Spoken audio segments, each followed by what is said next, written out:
Hi, friend. Niclas here. Welcome to another episode of the Your Audio Solutions podcast, where it's my mission to find the tools and methods from the people that inspire you so you can apply their knowledge to your own life and work.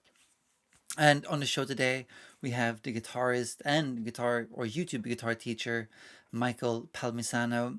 If you're a guitar player like me, you might have come across his guitar teacher reacts videos.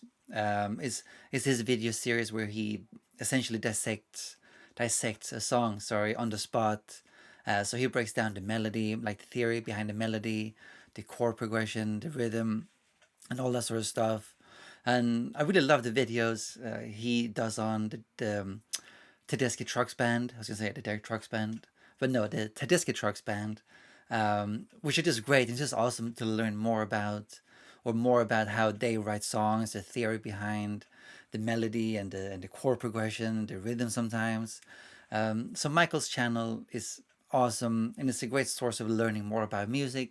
So do check his channel out. I will leave a link to it in the description below.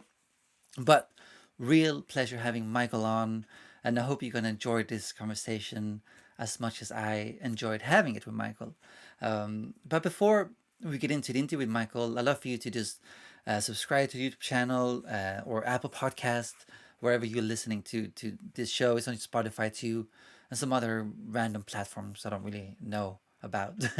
But yeah, please subscribe to it. The channel is growing slowly but steadily, and that's all thanks to you. So I really appreciate your support.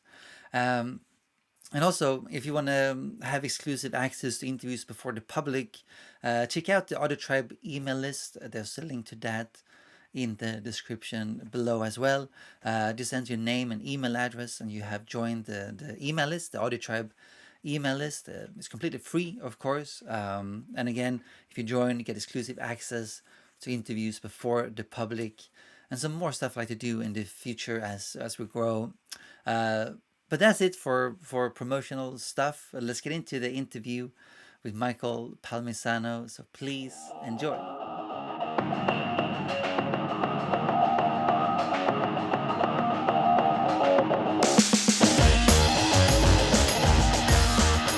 I think I saw on Instagram you had some sort of a water Y- damage thing. yeah, I basically my 4-year-old flushed unflushable things down the toilet, and and it caused the seal on the toilet to break, to fail, and so basically a bunch of pee water went into my ceiling in the Damn. basement. That's annoying. Yeah, do you have kids? Yeah, we just had a daughter actually. Oh, Uh, congrats! How old is she? Thank you. She's gonna be 10 weeks on Sunday. Okay, well you have time, but once they get a little older, they'll start messing all your stuff up. Yeah, I can imagine. How many kids do you have? I have four boys. Wow, Yeah, that 10, must be 10, mm, 7, 4, and 1. 10, 7, 4, 1. Wow, that I must know. be fairly crazy at your house, I guess. Oh, it's absolutely bananas. And this year, with COVID and the kids not being able to go to school, not being able to play sports, not being able to go to friends' houses, not having family be able to help while we had an infant and still trying to work, and teach the kids the school they're missing. It's indescribable. It's crazy, crazy. I can imagine, man. I mean, how the hell do you? Because obviously the pandemic has been really hard for everyone, Yeah, but I think for people like yourself who have had kids, especially kids who are in school, that yeah, must have been next level. I mean, it's kind of like when you get a baby, it's really hard. But then you look at maybe like a person like yourself who has young kids. I think that yeah. might be even harder than having a newborn. Oh, it absolutely is. The newborn is the easiest phase of the kid's life. Are you kidding me? I'd, Yeah. I'd have a newborn every day. Like it's so much easier. No, but the real truth is that aside from people who actually got sick and died or lost their jobs, it's the kids that suffered the most, in my opinion. Getting behind in school, getting behind in sports, not being able to see their friends, missing out on all of that childhood development time is time you can't get back. I mean, time's the one thing that you just can't get more of, and they've just Hmm. been absolutely robbed of it. Like you and I as adults, we can make anything work if we want to, but kids, man, it's a different story. It's really been a shame. It's a real disaster, honestly. It's really bad. Yeah, it is. I mean, but US is doing. You guys are doing pretty well in terms of vaccinating people, and stuff like that, right? We are, but in the U.S., it's very state by state, Oh yeah. and even district by district. So even though the vaccinations are rolling out, it's very political, and so my state, my district is literally the last in the entire nation to go back to school. They still haven't gone back to school. We Oh are we are dead last. Everyone's figured it out but us. So, wow. and it's purely political. It has nothing to do with anything except it has nothing to do with the kids. It has nothing to do with the vaccine. It's just American BS. Wow. Yeah, Shit. Which state are you in, by the way? I'm in Maryland, so I'm like right outside of Washington D.C. Is that north? It is, right? It's mid-Atlantic. So, Right. where are you located? England, England. Okay. Leeds. Yeah. Yeah. Um, So you're probably on par with what, like Boston, like above New Yeah, York? yeah, yeah, yeah. I think so. Yeah, so I'm like 800 or 600 miles south of that. So Wow. the dead center of the East Coast. Right. Yeah, That's right cool, near man. right near the capital. Yeah. Yeah, yeah, yeah. I've never been there, but I've been to US a few times, but not Maryland actually. Is it a place to go visit, or do you miss something out if you don't go? Um, well, it just depends if you want to see the nation's capital or not. Right, right, right, right, right. If you want to see the White House and all that stuff and all the monuments, then yeah, you'd want to come here. But otherwise, no. I mean, Hmm. not real. I mean, that's the big draw for sure. Right. But I thought the Washington, like the White House, was in District of Columbia, but that is in Maryland. Is that how it works? I mean, I sound like a So, total so, noob, s but yeah, no, no, no. I'll explain it to you. So, the District of Columbia is not its own state. There oh are yeah. there are 50 states. The District of Columbia is the only district. So it's not a state. It doesn't have a voting rights. It doesn't have anything like that. And it exists essentially halfway in Virginia and halfway in Maryland. I So didn't it's know that. this district that um, one side of that is on both sides of a river, and one side of the river is the Maryland side, and one side is the Virginia side. But the district is its own entity, but it's not a state, so it doesn't have all the things that states have. Right. But It's then biz- it's don't bizarre. but don't you also have a state called Washington State? But that's in the West Coast, or Yes, was and or that and that couldn't be farther away. It is yeah, yeah. all the way north and all the way west. Right. Yeah. But it's so confusing why that's White House not in Washington State, since it's in Washington City, I guess. Well, it's just because the East Coast was settled first, and so our capital is on the East Coast. Ah, I see. Yeah, Makes sense. Makes sense. Makes sense, man. yeah. Cool. I mean, yeah. Let's maybe forget about the geography lessons. Okay. Great. Although it's fun. I enjoy it. But actually, before we came onto the call here, I was watching. I forgot what you call those videos, like the in-depth The deep dive. soul deep dive. Exactly. I was watching the one with Grateful Dead. The mayor and Garcia, how they were soloing differently. Yeah, I didn't get to finish all the video. I will do afterwards, but like the band Grateful Dead, I think you mentioned this in the video. You say it's not really hard, but I guess it's one of the harder bands to get into because it's, yeah, because I found that myself. But this song you played was supposed to be one of the easier ones to get into. Is that correct? I forgot which song it was. Well, I've done a few. I don't remember.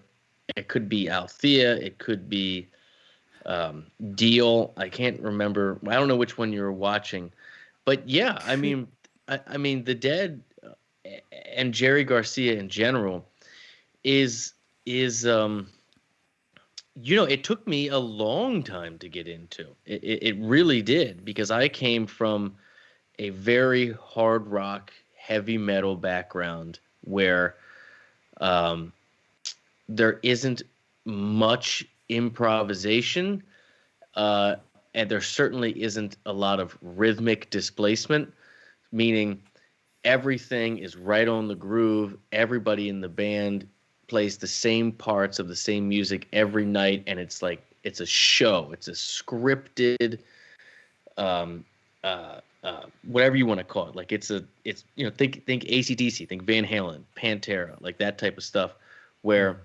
where where the Dead is a completely different goal, and that's why it took me a long time to get to. Where the goal isn't to bring this show and this music to each town and show them, what we're doing.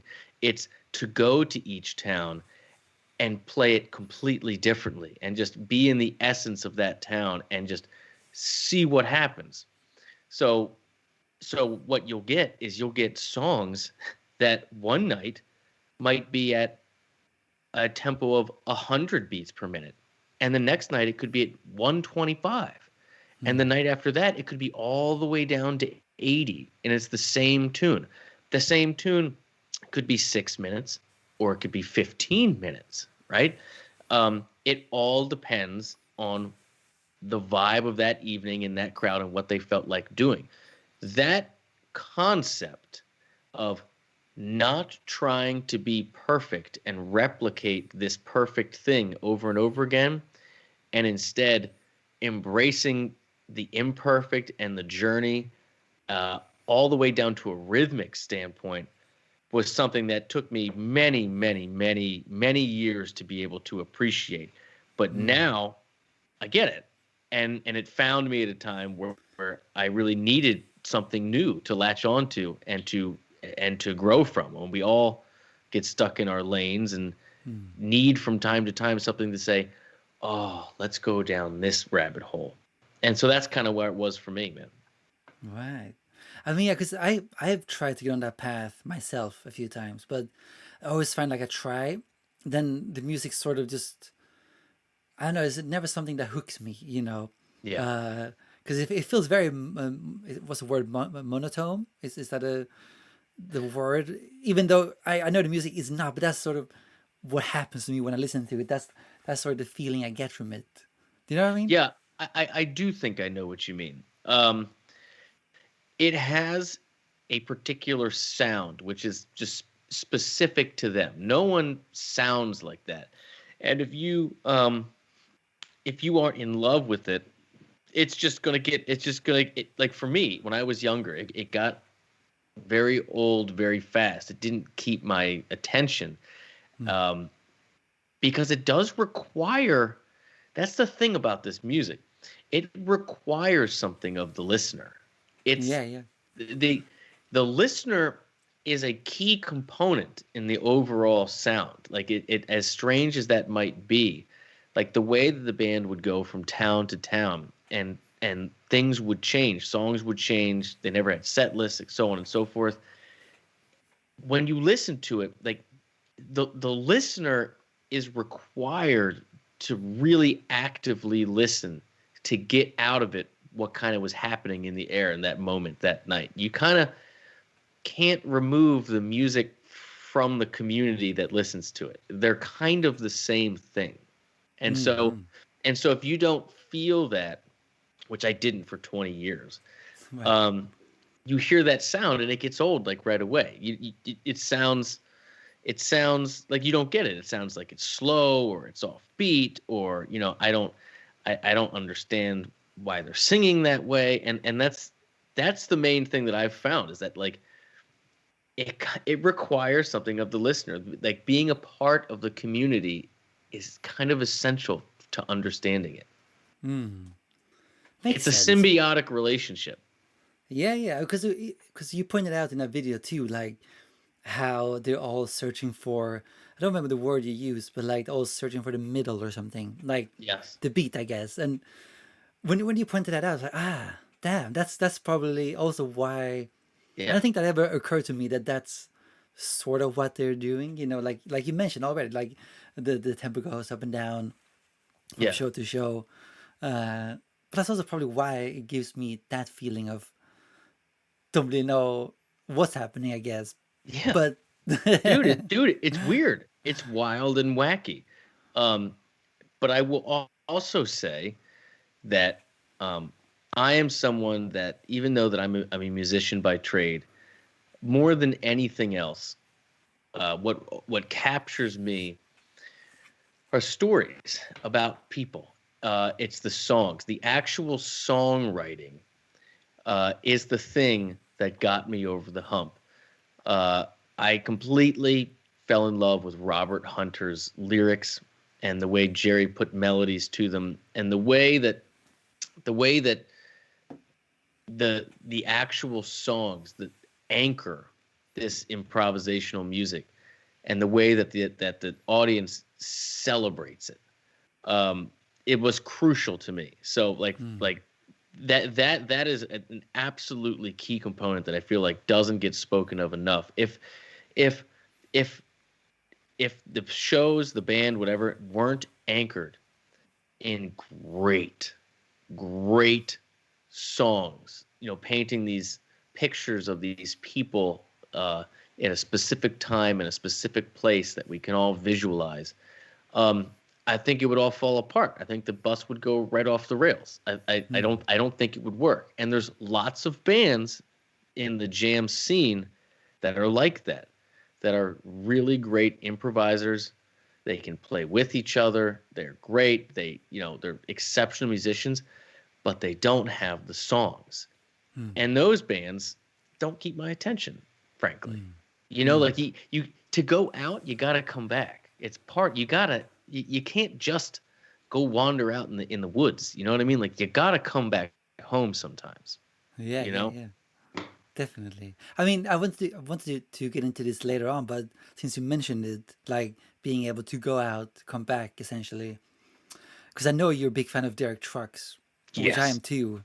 Yeah. And that I mean, talking about a band who knows, I mean, I don't know really how to describe the band, but they're so in tune with Derek first of all, but also each other. I mean, two drummers, and I don't know if you've seen them live, but Yes. um, yeah, I mean, I've fortunately seen them twice in London, and it's just they're such an insane band, and Derek is just insane too. No, I mean they're in my opinion, in my current state as a person and a musician at my age, whatever, I think they're the best band in the game.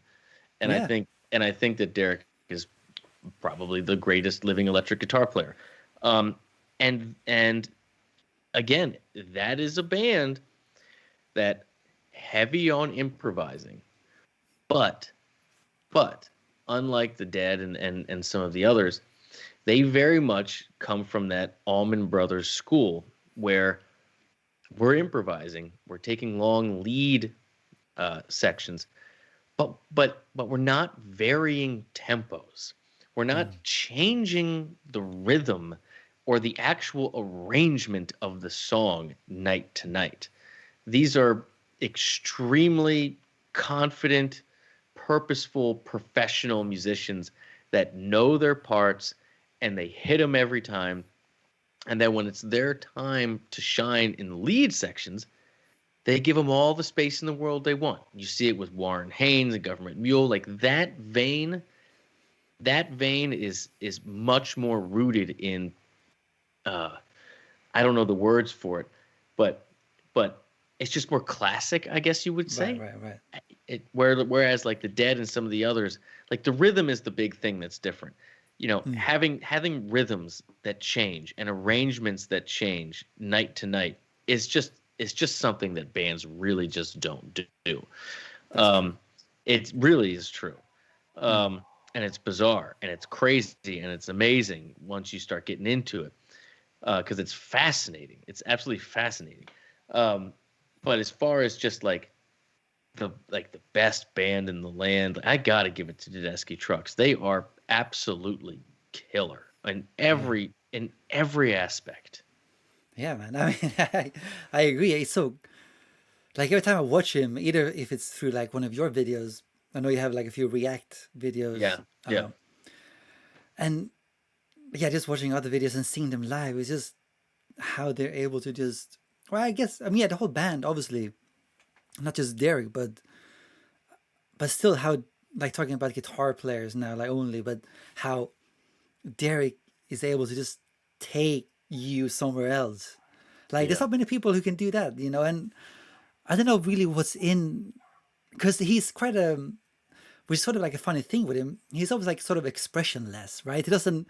He's very calm. He stays there. You know, there's no yeah, face. yeah. But the guitar does all the talking. But it's so yeah, it's incredible. I don't really know how to describe it.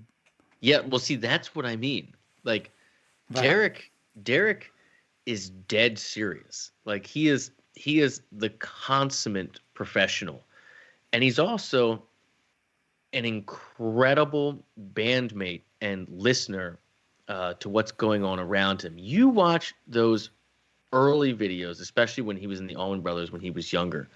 Mm. Um, he was an absolutely monster player, but he almost shunned the spotlight. You know what I mean? He was always looking around, and his body language was always that of, okay, is this okay? Like, I don't want to step on any toes. Like, he is the consummate, like, respectful professional. And then when it's his turn, he'll rip your face off. Yeah. Just so you know that he's the real deal. But then he immediately steps back and he's back to being a member of the band that plays to the song, um, in support of the vocalist, and that's one of my very favorite things about him is that it's not about him unless it's that time, and when it's that time, he comes for you. You know what I mean? Like Mm. he does it hard, and like he usually doesn't. You usually don't even get much of a smile of him afterwards, right? Because he's like so clearly like, was that good enough? Yeah. Yeah. Was that Yeah. appropriate? Like, was that too much? I Yeah. and that's I just love that character type of character. You know what I mean in somebody. I love it. Derek's the man. Yeah, man. I mean, definitely. But how do you? I mean, because yeah, knowing you're a fan of him, knowing you are very good at guitar playing yourself, like being a very Thank you. prominent teacher. How how do you or how have you decoded his playing if No, you have done such a thing? Or is that possible? no. I mean, okay. So there's so many elements. But first of all, he's a slide player. Mm. The basic point, or at least the key takeaway of someone who plays slide like Derek, is you are trying to sound like a voice. That's the goal. The goal is not to do guitar centric things. The goal is to do vocal centric things. And so on a fretted instrument, you, I mean, you literally have this note and then you have this note. But when we sing and we go from, say, F sharp to G, we can make that slide. We can make that movement as short or as long of a duration as we choose. And there's infinite sounds in there as as uh as hard as it might be to hear the differences if you played them one at a time. So the whole idea, of a slide player in the vein of Dwayne Allman and Derek Trucks or whatever, is is to capture what I hear, that key center gospel vocal approach, right? And so once you're there, then and that's kind of your headspace. Then the rest kind of makes sense because if you watch the way he plays, you and if you close your eyes, like the rhythm of it, the cadence is really that of a singer. There's so much space left in there where you would take a breath, right? It's very like horn players do. There's there's it's very rare to have a burst of a lot of notes um, that are like very guitar centric. What usually happens is this long build with lots of breaths, but at the top of all the builds, it's one note because you're playing slide, and then that note, that tone moves, but it's key centered. It's always going away and towards the center of the music like a vocalist would. Um, so that's about as best as I can describe it. As far as the Mm. actual intricate details, like the nuances of the intervals and the touch and dynamics and all that, I mean, it'd take a lifetime. It's taken his lifetime. Yeah. But I love that he said that with the voice because I always try, not always, but there's been a few times where I'm thinking, okay, I'm gonna retune my guitar to open E, which I just did a few weeks ago again, and then I'm gonna I'm gonna sit down and try to learn how to play sort of okay slide guitar, but Yeah. it's very hard, and I think it also has to do with what you're saying with the voice because in my own experience, I don't think you can think about the guitar the same way anymore, right? Like That's it. because but that's also the really hard part coming from a very fretted mentality, I guess you can call it. It's super hard to get that out of your brain, right? Yeah, it is. It's very Yeah. hard to not be a guitar player and to just do the things we've always done. There's so much built-in muscle memory. We're not always just following our ear. And when you learn it, you typically are going side to side. You're learning in patterns, right? And when you start thinking in terms of a voice or a horn or even keyboard parts, you start thinking linearly up and down. You know, the side to side thing. I mean, guitar is a strange instrument. If you look at if you look at the musical staff and like the top note is E. Well, that E, that same note. I mean, there's only one of those on the voice. There's one of those on the piano. There's one of those on a horn. But on guitar, I mean, that thing is literally in one, two, three, four, five, six. It's in six places. The same note. So what's good about that is that we get patterns and we can learn patterns without learning the notes. And that's a great place to start. I do start all my students that way. But making the transition to start thinking linearly and about intervals and about what notes are in the chord in a melody, up and down, that's like the next plateau to get to focus on. And so when I have students trying to do that, I make them learn actual melodies that vocalists are singing that they love, hooks that they can't get out of their head, and then put language to it. This is a nine, which is the fifth of the five chord, which is why this hook works, right? Put the language to it.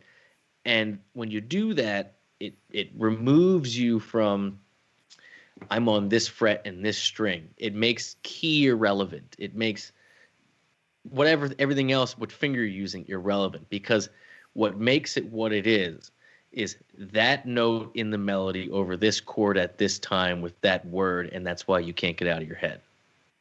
Right. Yeah, that makes sense to you. Yeah, I think so. I mean, what you're saying now, that's also exactly where I am at in my journey. Because I was for I think actually too long. For too long, I was always practicing technique and patterns rather than knowing Yeah, why do I like this solo, for example? yeah, Like, why does this note move me so much? I never thought about it. I always thought, oh, I'm going to learn as many licks as I can. I'm going to play them all. exactly. in, but then you Which is realize, fun. Which is fun. right. Yeah, But the problem is there, you realize, first of all, you repeat yourself and you realize maybe that, oh, it becomes a bit boring. It sound, I don't know, it still feels like less musical somehow. well, and a lot of it has to do with age, and it has to do with experience in general. So when you're young, you're impressed by all the fast, super glitzy stuff. Yeah. And you're always trying to be faster, do more, impress your friends, like be that person that could do things that other people can't do physically. Mm. And as you get older, I'm speaking about me because some people never get past that place or just love that place, and that's fine. Do you? But me, I spent many years there, and now I'm at the other side that I view the other side as the absolute hunt for uh, just the Expression. middle. Yeah, yeah. Well, Yeah. no, just like the inside. So the hunt for the inside. Like it's so easy for people to be, especially guitarists, just to I'm learning this crazier scale or this crazier progression. I got this crazier technique, and look how nuts this is. And like now, I focus intently on like the inside. What at its core is making me not able to get this out of my head? Like why is this stuck in my head? Why do I love this? And break it down to its core isolated essence and put words to it and be like, this is why I love this solo. This is why I love this vocalist. Like this is the reason. So for me, it's all about like, okay, let's start with the things that I absolutely adore and can't get out of my head. And those are never licks, right? Those are always like things that you could sing or hum Hmm. and putting words to it. Why do I love that? And that is kind of like the path I'm on now. And that's one of those things that the Dead has helped out with incredibly because they have so many melodies over specific chords tied with the lyrics that are very, very, very poignant, potent things. And so that's kind of the vein I'm on right now. So But that's awesome. So, do you mean when you find something that you want to find the truth of, whatever you want to call it, inside? Does that go back to knowing, okay, which chord is being played, which note is this person playing, etc., and then is it yeah, deeper than that? I will give you an example. Hold on. Let Sure. me let me see if I can go ahead and add a guitar sound in here and have it work. Yeah, yeah. Let's let's see if you can let's see if you can hear this. Oh, can you hear this? Yeah, yeah. Okay. So, let's make sure I'm in the screen here. So here's what I mean. Well, since we're on the Allman Brothers vein, this is also one of my favorite examples to do. We all know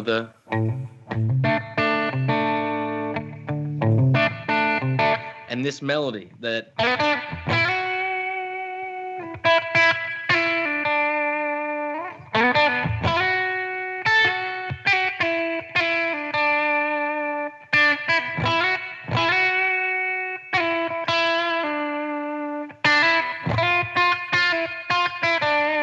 right that major thing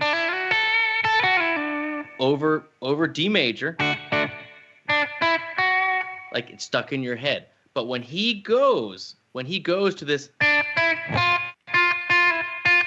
I'm not gonna let him catch me. No, he switches to minor right there. And so this is a perfect example of like something happens there. And this happens over this G minor 7 chord. So G with a B flat triad over top. So what is this B flat triad? This has an F in the bass. That is the fifth of this B flat chord, which is, of course, that melody note which he hammers, right? That is that minor third. So this is what I'm talking about, where it's just like, why can't I get that melody out of my head? The Right. reason is he goes to the 4 minor chord, and the 5th of the 4 minor chord is the flat 3 of your vocal line. That's it. Right. That's it. And so Right. whenever you see something, you can change the key. Like whenever you see something, like if I'm in E major, right? And then have it go to a 4 minor.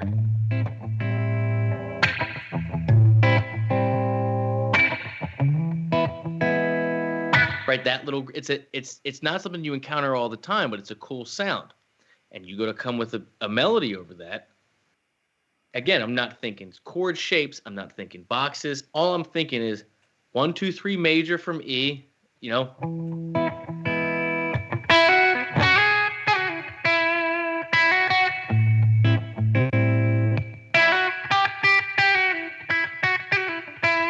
And then I'm thinking minor right there.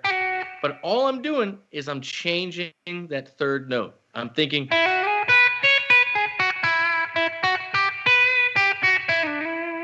I'm not going across in a box. There's no scale. There's no lick.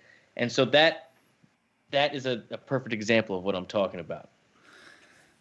Does that Yeah, make sense to exactly. you? I think so, but I think that's also not completely, because that's also where I want to go, I think, actually. Fair enough. It's yeah. So maybe you can explain it a bit again. So All right. you're All right. not All right. thinking about, yeah, yeah. Let me try it again. I'll Hmm. do it without the guitar. Yeah. Guitar players have this symptom where we want the scale. We want to know how to solo over these changes, right? The answer to that is almost always in the melody that the vocalist is singing. If you learn the actual melody of every song that you learn, not just the guitar part, that is going to give you the answers to all of your questions. Because Okay. if you love the song, you know the song is rhythm, it's harmony, and it's melody. That is what makes the song. Guitar players always are, focus on the rhythm, and they always focus on the harmony, and then they're like, how do I solo over this? We don't ever focus on the third part, which is what is the actual melody that makes the rhythm and the harmony work. Right. That's it. So every song that you love, that you learn the guitar parts for, literally learn what the singer is singing. And the answer to all of your questions is going to be in that if it's a good song. Right. That's it. I'm gonna take that to heart. I'm gonna start applying that. Um, It's true. And you know what? That's why guitar players get so much flack from other musicians. Because right. because as a horn player, right? As a vocalist, I mean, you start with melody. Hmm. Because you can only play one note at a time. And then you learn harmony. You work backwards, right? Rhythm's the baseline for everything. And piano players obviously do both. But like guitar players are notorious for only knowing their part of the song and Hmm. not knowing actually what makes the song what it is, which is always a combination of rhythm, harmony, and melody. Obviously, the lyrics tied with the melody. Um, Hmm. and so and so whenever I talk to someone who says things like you're saying, that's where I want to get to, that's the point I always drive home. Like, don't just learn the guitar part, learn all of it. And the answers to all of your questions are going to be in the melody if it's a good song. Right. But do you think that also has to do, or people like, let's say, their trucks, or for me at least, any guitar player that really has moved me, has also been able to sing. Do you think they're connected? If you know how to sing, being able to express yourself better as a guitar player will help, or will help you express yourself better. Well, I mean, the answer is yes, but it's not exclusive. I mean, so put it this way: people who sing have no conduit. There's no tool to get their song out. It just, they don't have to get, it doesn't require a tool, right? Um, so those people naturally, you know, without consciously having to work on what I said, are always going to think about vocals and melody as a primary thing, right? Very few guitar players that don't sing um, get to that place where they consistently make really memorable vocal sounding things that people can hum in lead lines. Now, there are tremendous exceptions, which is why it's yes and no. Derek Trucks, perfect example. Um, Eddie Van Halen, right?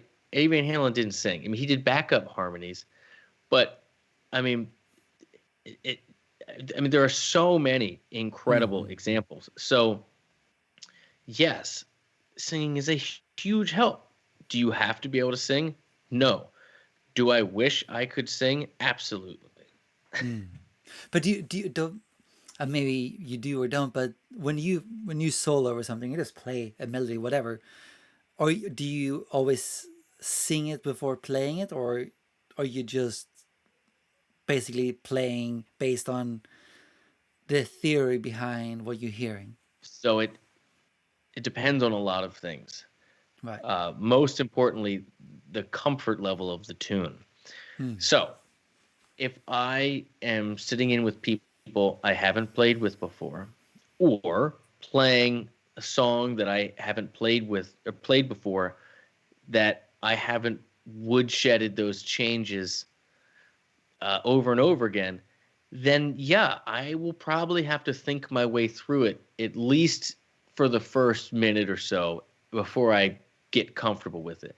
Now, if it's a 1-4-5 blues, I woodshed that to death, you know? And Yeah, so and so in that moment, in that thing, I'm not going to be thinking about the theory as much because I'm going to know where to land, so to speak.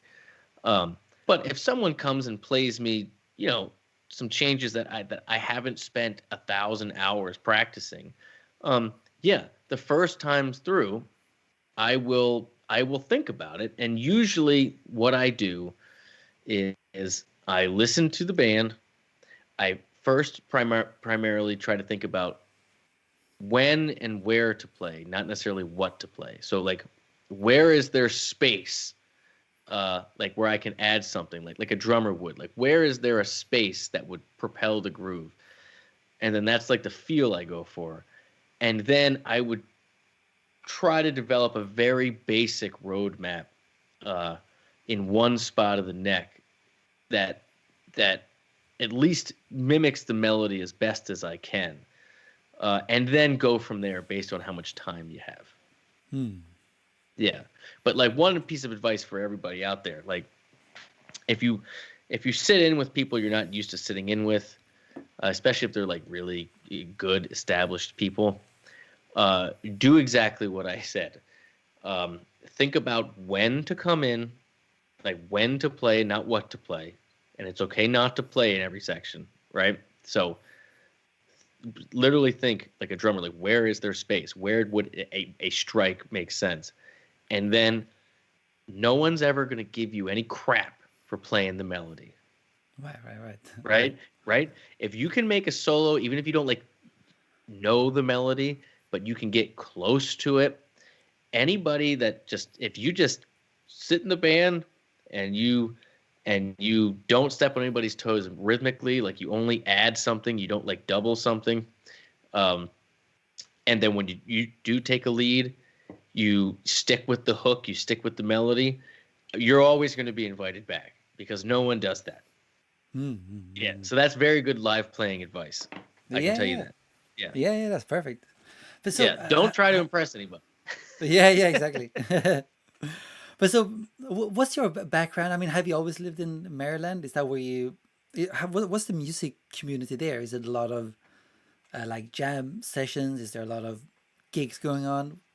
So, yes, I am from Maryland, but I've lived in South Carolina, I've lived in Florida, I've lived in Los Angeles, where I went to school for music in LA at a guitar school called GIT, Right. uh, which is a basically a live performance school. It's not like a conservatory like a Berkeley.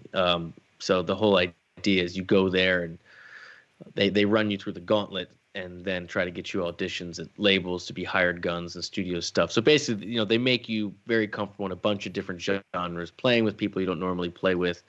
Um, it's very much like a tech school, like boot camp type thing. It's not a conservatory. Mm-hmm. Anyway, so I grew up in Maryland, playing with really just with the drummer, honestly. So for like the first 10 years I played guitar before I went to school or anything.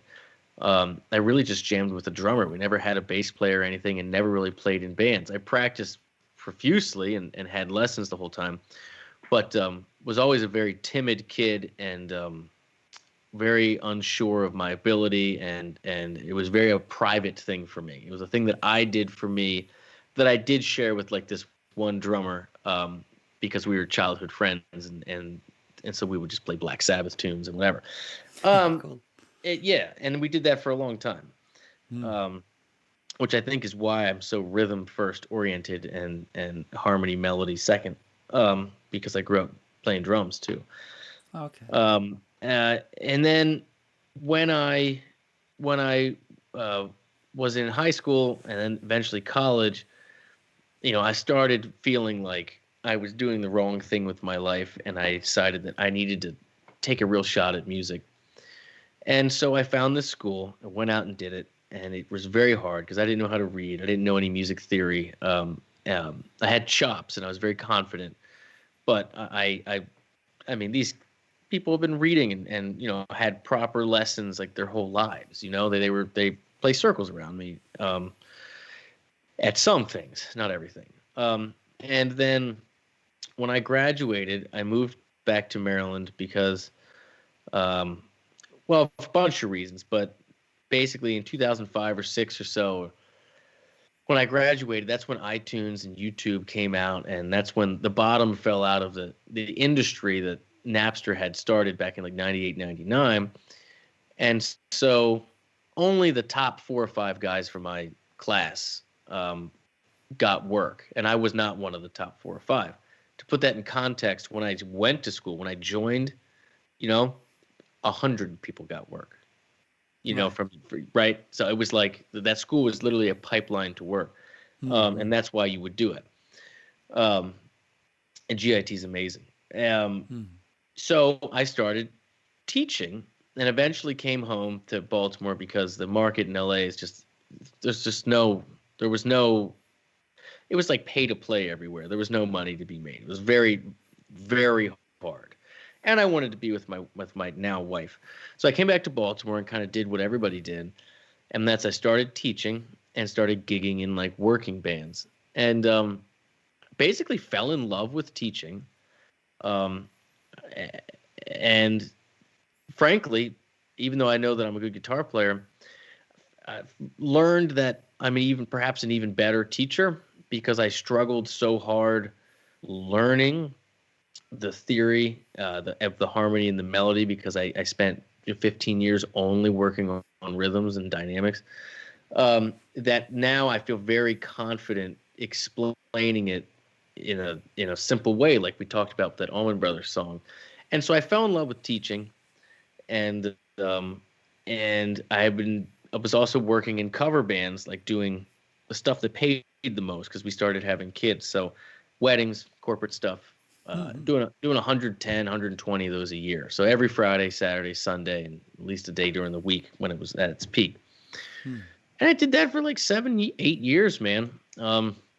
Baltimore, obviously, in Maryland, pre COVID, is a very thriving music town. There are lots and lots of people that are tremendous musicians that make a living, playing music. Now, COVID's really, really changed that. But Yeah, of course. it was great. It was a great thing to be a part of. Honestly, I only stopped just because the online thing started working, and I wanted to be there for my kids. I didn't want to be gone on weekend. Yeah, I mean, it makes sense. I've done those gigs myself actually until I got fired. But yeah, they can be really well paying gigs, and yeah, you play They're the regularly. best It's paying gig. Yeah, they're the best yeah, paying yeah, gig. exactly. Yeah, they take all day sometimes though. Yeah, yeah, exactly. Drive along and yeah, set Oh up, yeah. Yep. tear Yep. down. You know. Yeah, yeah. That's very inspiring though, because you know, I love hearing stories where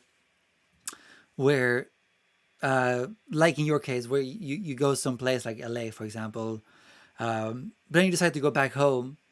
Yeah. Then you have people who go, doesn't have to be LA, but go somewhere like New York or LA, and they stay for some reason. Maybe they got some great gig or whatever. Yeah. Because my own journey has been sort of similar to your. I mean, I'm from Sweden originally, but I haven't gone back per se. But I Right. thought I thought I'm going to go to London, and if I leave London, that means I fail basically. But Hmm. now, as you grow and the more you more you do stuff, you get a different perspective what Yeah. success is for you, etc., etc. Yeah, that's why I love hearing different experiences. I think it also makes me feel better about what I'm doing with my life. You know that just because Yeah. you know what I mean. Yeah. So what are you up to now? Well, so we just moved from London to Leeds. Yeah. So I used to be, or I'm still officially a self-employed sound engineer. So I used to work for bands like studio, live shows, etc. But yeah, again, COVID hit. There's no gigs like for so many of us, Yeah. and that also gave me opportunity to rethink what I want to do. Do I still want to do these gigs, or do I want to do something else? I mean, I love like like were you saying, be with your family, have a family, Yeah. being able to have a bigger house, which we can in Leeds compared to London, Yeah. all that sort of stuff. Yeah. And you know this. I mean, life comes down to choices. And when we started having kids, which we very much wanted to do, um, you know, my wife was a special ed teacher, and I was a teacher as well, and gigging full time, and we literally couldn't do more. I was doing 50, 60 students a week, plus Wow. coaching kids rock bands, and plus playing, 3 to 4 nights a week. Um, and she was a teacher, and so I made the choice at that point to say, I'm not going to continue to chase larger stages, larger bands, make more money on stage. I'm Mm-hmm. going to make the choice to build a life around my family with the internet and figure that out, because then I know that uh, I'll be in control, and I know it's the same skill set. It's just put in a different place.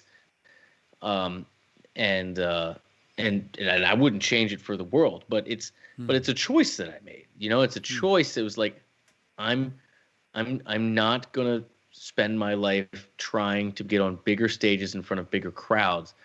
I'm going to spend my life in front of computers and cameras and trying to grow this community of people that supports me from their computers and stuff. Like but it was a decision, Mm-hmm. based on family. Yeah, exactly, and I love to see when it works out as well. Like for you, because I love that you can, because I think, well, this might be my own perception of how it is being in the music industry, but having worked in studios and especially recording studios, like the people who are very successful engineers, let's say mixing engineers, recording engineers. I mean, I don't think I would want that life anyway, because you don't see your family whatsoever. I mean, and the same if you're on the road, if it becomes bigger and bigger stages, you're gonna be Yeah, gone. I don't know how many days a yeah. year, but so it's really great that we have this opportunity to make a living from our home, because it shouldn't be downplayed that you want to spend time with your family and still have a music career. That should be possible, and that's great to see that it is Well, it's possible. it's well, it's a hard thing, man.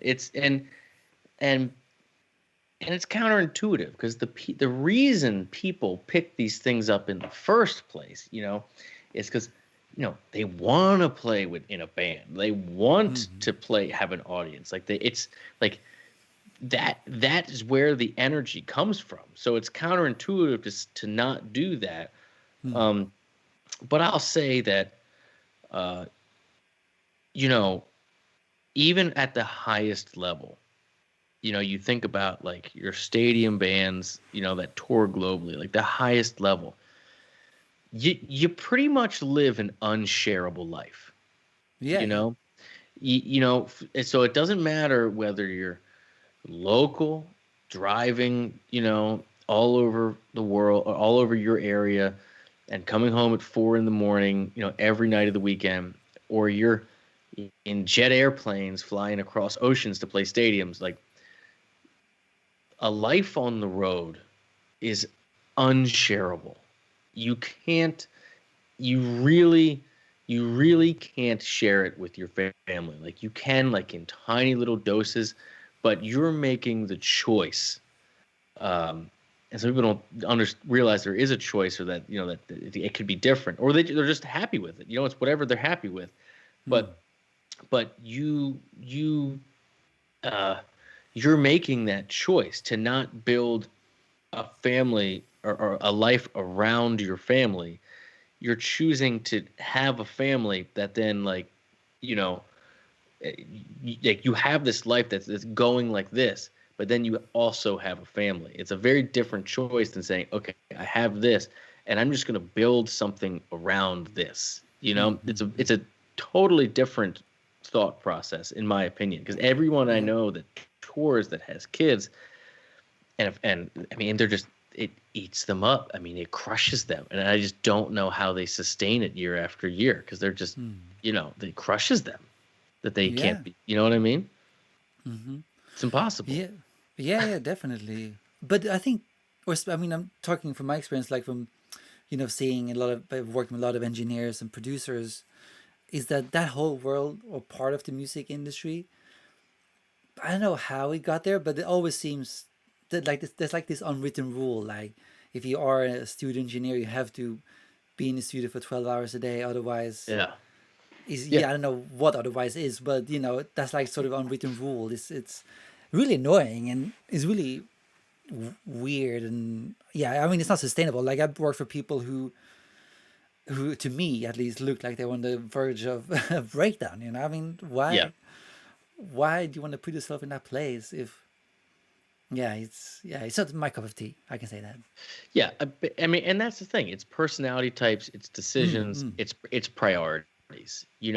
There's no right or wrong way for everyone, just for those, just for that, just for you, just for, and that's just true.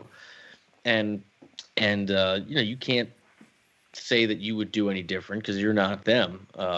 But I can just, again, say from my experience that, I knew that,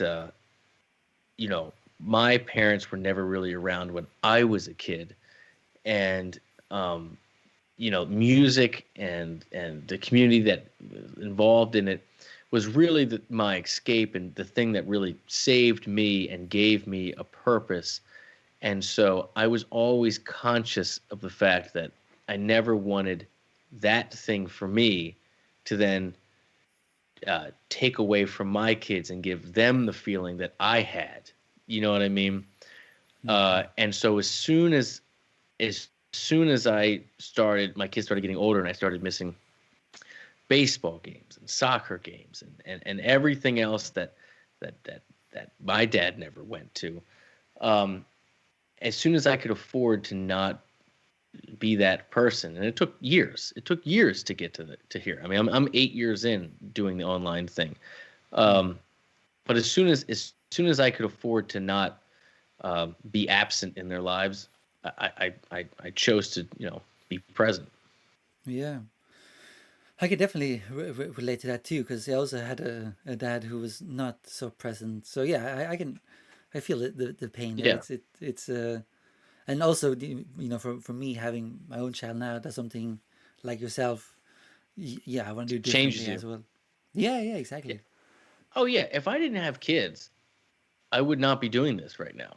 I mean, I Mm. would probably be like all my friends that are just like destitute because all their gigs are gone, at every level. I mean, if I didn't get married and have kids and say, I'm going to build a world around this because this is my priority and these are my skill sets, and think about, look at the landscape and say, okay, I'm good at this. This is what I care about, and this is what I'm going to choose to do about it. If I wasn't in that situation, I guarantee I would still be uh, that far more adolescent version of myself and being like, where do I go? What do I think about? What do I care about? You know, where's the next gig? Just thinking very short term, traditional musician thing. There's a Yeah. 100% chance that getting married, having kids, and switching my priorities completely changed my life for the better. Yeah, yeah, 100%. yeah, yeah, yeah. Definitely, I can imagine for sure. Yeah. But just like briefly, maybe go in because I know I don't want to take your whole day here. I know you're busy probably. Yeah. Um, It's okay. but just like having a YouTube channel and all that, and having seen your videos. I mean, you have great following and all that. How what did it take for you to build your YouTube channel like that? And I'm very curious to hear. Well, so here's the thing is that uh, when I started back in 2013, things weren't as obvious as they are now.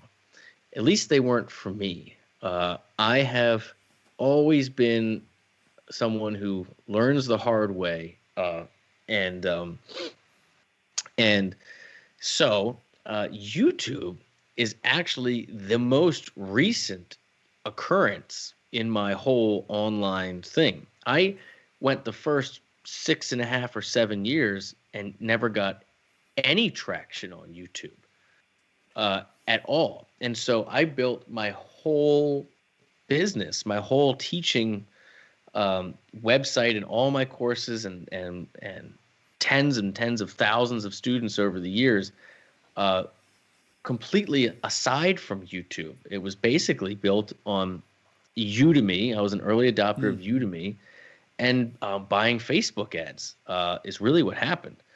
Um, but like I lost money for the first 2 years from 2013 to 15. I mean, I lost all the money that I put in to make this website and film these courses. I had no idea what I was doing at all. Um, I didn't even, because like YouTube, you have to remember in those times, um, YouTube. Maybe they were just starting to have ads, but like no one was making much money. Like maybe a few people. It wasn't really an ad product. Facebook certainly didn't have ads. Mm. Instagram, I mean, just came out. The word influencer wasn't a thing. There was no like social media marketing like like we know of now. Wasn't this online education? Wasn't this established industry that it is now? And so it was very much. I mean, it's still the Wild West, but it was very much figuring it out as you go along. Um, but to answer your question, so I had gotten successful prior to YouTube, after a lot of hard work. We lost money for 2 years, broke even for a year or two, and then eventually I could stop teaching in person. And then eventually I quit the band around like 2018 or so, something like that. So I've been doing it full time since then. This is all without YouTube, Mm. um, or Instagram or anything else. Um, and And then around 2019 or so, in the summer, I got completely burnt out. I'm like 7.5 years in, something like that. And I had made hundreds of YouTube videos, just none of them ever did anything. It like didn't strike a nerve with people. Like basically, I didn't have my voice. I didn't have a niche, like a thing that I do that's different from other people, because it's so noisy. It's so hard to break through. And so I actually put the guitar down for months, and it didn't affect my business at all because I had a dozen courses, I had thousands of students, and so I was still on there every day talking to them and doing emails and everything else that you do. But I wasn't playing guitar. I wasn't making videos. I was absolutely in a huge slump. And then I uh, had friends take my wife and I to a Dead and Company concert. I hadn't been to a concert in forever, and and I was curious to go because like this whole conversation is coming full circle. Yeah, So exactly. I had never got into the Dead. Um, didn't understand it for all the reasons we already mentioned, but I was curious to go because, well, one, I was in a slump, and two, I hadn't been to a show in a while. But because I'm like, okay, here's this guy who's John Mayer, who who is a superstar. Why why is this superstar who's headlining arenas and hiring his whole band, taking 15 to 20 dates off a summer to be a hired gun in a cover band? I was like, Hmm. I was like taking a massive pay cut, and and not just for him, but his entire band that's on tour with him. They're not getting paid when he's out on Dead and Company, right? They got to be pissed, and his whole crew and everything. I was like, why is this happening? How does this make sense? And so that was kind of the framework of why I went to go check it out. And so I was very much going there like, I just want to see what this is all about. There's got to be something to this. And I went there, and a bunch of things happened. Uh, One, he looked, and my wife and I have seen Mara a few times because she's a huge Mara fan. Um, uh, he looked happier than I've ever seen him playing his own music. Like he was so into it, and he also sounded completely different. Literally, the sound was completely different. The way he improvised, the way he like it was a totally different tone, feel, phrasing, everything. It's very hard for a guitarist to get really good at multiple things. Most of us are just like really good at one thing. And I was like, okay, this is ridiculous. And then like I said before, the community took over. And so my wife is standing there in the seat, and she goes, look around you. She's like, have you ever been around like 30,000 people that are this happy before?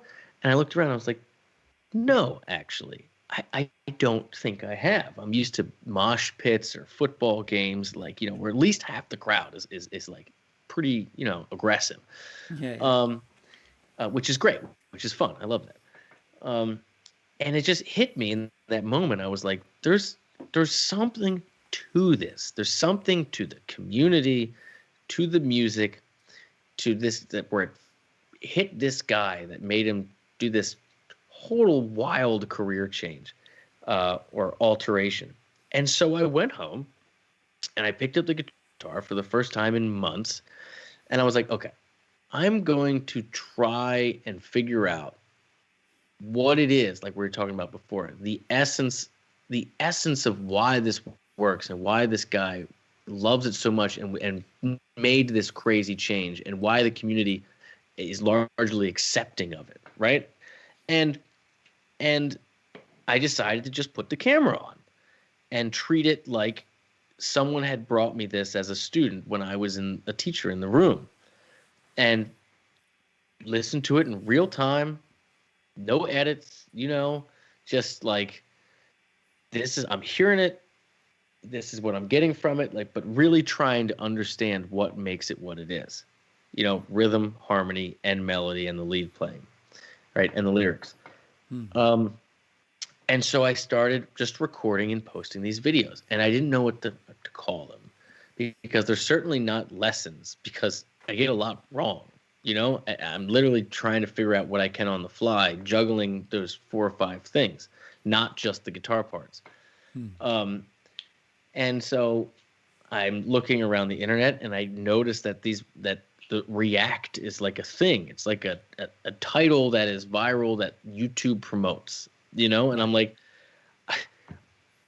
I'm just gonna call him a React, a guitar teacher reacts, because there's all these other reaction channels, but they don't play the instrument. So I'm like, okay, it's not a lesson, and it's not really a reaction channel, but it's more that than a lesson. So I'm just gonna go with that. And sure enough, man, it popped, dude. Hmm. And so it popped like 8 years in, right? Yeah, Seven and yeah, a yeah. half, 8 years in, and it was a result of me being burnt out and having to start over again and trying to get good or understand this new thing, right? I can't stress enough how we all need new things. Sometimes it's a new guitar, a new band, whatever it is, um, Hmm. to reignite the fire. Hmm. And then it's just snowballed from there. We just all of the requests are community driven, and Hmm. so the community is literally the driver of me. And so it's really like this amazing thing that's happened where they're kind of keeping me accountable and pushing me to continue to get better at this thing. At the same time, I'm doing the same thing for them, Hmm. you know? And and I'm really grateful. I feel like I've been given the biggest gift of a lifetime, and I just kind of it just kind of happened, And it's great because what I really found was that the reason the YouTube and everything else didn't work is because I wasn't just being me. I wasn't just saying, this is me, I'm imperfect, this is how I view music, this is what I think when I hear this is what I think is important in here, and just putting it out there as opposed to trying to do what I saw worked for other people, you know? And that has made all the difference. It's made me more confident in my playing and my speaking, that I'm doing the right thing with my life. It is really anybody listening, I would just encourage you, and it's a hard thing to do, but if you can find a way to be comfortable with your own voice, that's what works online, because that's what works in person. And that's I've been thinking about this a lot, because I'm not doing anything different that I was doing when I taught thousands of students privately in the lesson room, Hmm. Hmm. Hmm. right? They come in, they book a half an hour, an hour. They say, I want to do this. I've been digging this. I literally go up on YouTube, type it in. I have my guitar in my hand. I've been doing this Hmm. for years, but I wasn't doing it for YouTube. I thought like YouTube or Instagram, whatever, was this different thing, and I have to be this different person. I didn't even make the connection, right?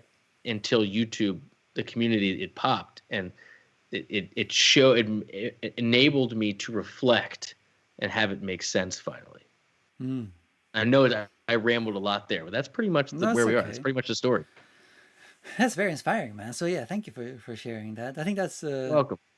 for me. It was very beneficial to hear. I hope that the person listening feel the same way because yeah, it's fascinating to hear, and it reminds me of a conversation I had yesterday with the guys from Spitfire Audio Yeah, about finding your own voice. Like that's what you mentioned now, like being yeah, don't try to be someone else, you know, and the importance of finding your own voice and showing that. And obviously, it's hard in the beginning. I mean, I yeah. find I am terrible at speaking to the camera by myself.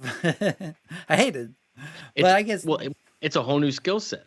yeah, yeah, yeah, Literally, it's a different skill set. Being able to look at a camera lens like you would look at someone's eye, and yeah, yeah. It's weird. being able to like pause, and like where you would normally pause in a conversation. It's very difficult. It took me many years to get comfortable with that. Still working on it every day. Yeah, yeah, yeah, yeah. No, but yeah, thank you for sharing that. I really, really appreciate that. Absolutely.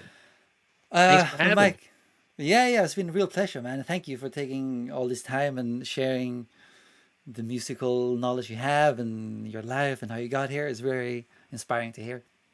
Dude, my pleasure. I wish you all the best. Thanks for reaching out and having me on. It's always nice to meet someone on the other side and Yeah, get yeah. to get to connect. So if you ever make it back over to the U.S. or D.C., let me know, man.